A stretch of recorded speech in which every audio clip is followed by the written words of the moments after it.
Znači, osjećaj tada, kao što sam i rekao, nije kao što bi bio sada. Ali sam opet ponosan na to da mi dao Gospod da vidim to, da to postoji. Da 27 strana sam uspeo da slikam.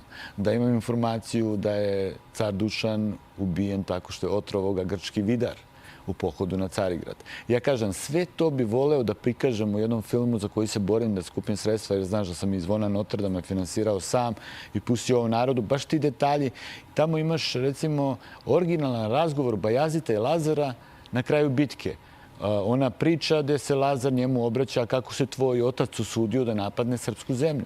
Imaš delove originalnog pisma Vlatka Vukovića koji je poslato preko Trogira ka Karlu Ludom u Pariz, koji je bio Karlo VI.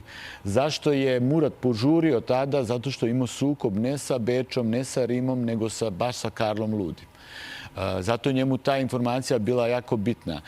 Čitao sam razmenu našeg tekstila i naših nekih proizvoda za topove koji se naručuju za kosovski boj.